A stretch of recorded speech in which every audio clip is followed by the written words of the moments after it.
Hello বন্ধুরা, নতুন একটি ব্লগে তোমাদের সকলকে স্বাগত। আর আমি রয়েছি তোমাদের সাথে বর্ষা।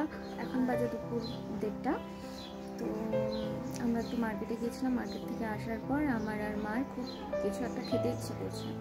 তো মার্কেটে গেছি, আসার সময় একটু তাড়া ছিল, তো না খেয়েই চলে এসেছি। মার্কেট থেকে কিছু না খেয়েই চলে এসেছি। তো বাড়িতে এসে ভাবলাম কি বানানো যায়। তো ঘরে ছিল ফুচকার পাঁপড় আছে ঘরে, আর হচ্ছে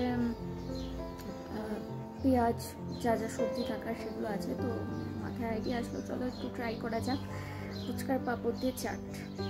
তো আমি রেডি করছি সেই হিসাবে, তো দেখতে থাকো ভিডিওটা। এখানে নিয়ে নেওয়া হয়েছে 2টো পেঁয়াজ, একটা টমেটো আর 3টা লঙ্কা।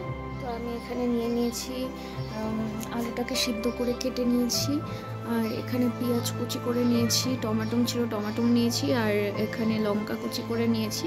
তো এখন আমি ফুচকাটাকে ভেজে নেব। বসিয়ে নিয়েছি,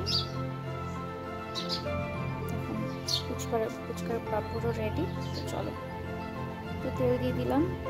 আমি অল্প তেলেই ভাজবো, না তো যদি ছেটে, সেই কারণে কিন্তু অল্প তেল নিয়েছি। এখন আমি ফুচকাটা দিয়ে দিব। তেল গরমও হয়ে গেছে।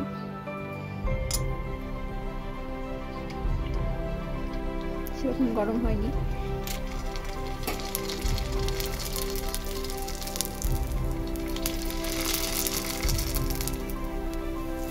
কি সুন্দর তুলে উঠলাম।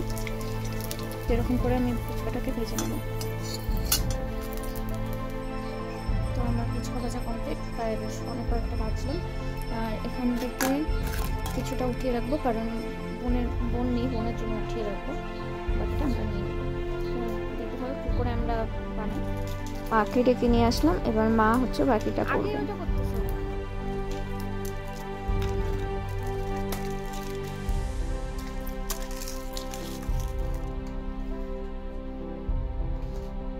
হ্যাঁ ঠিক আছে, যেটা করছো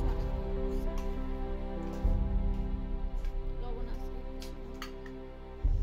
হাত দিয়ে মাখাও, ওইটা আবার কেমন? হাত দিয়ে মাখাবো, চামচ দিয়ে হয়ে যাচ্ছে, আবার হাত দিয়ে মাখাবো।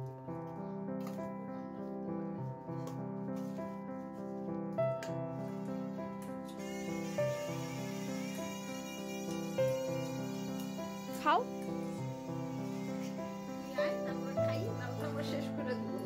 না শেষ করবা না, খাও একবার, আমি তারপর ভিডিও শেষ করে তারপর।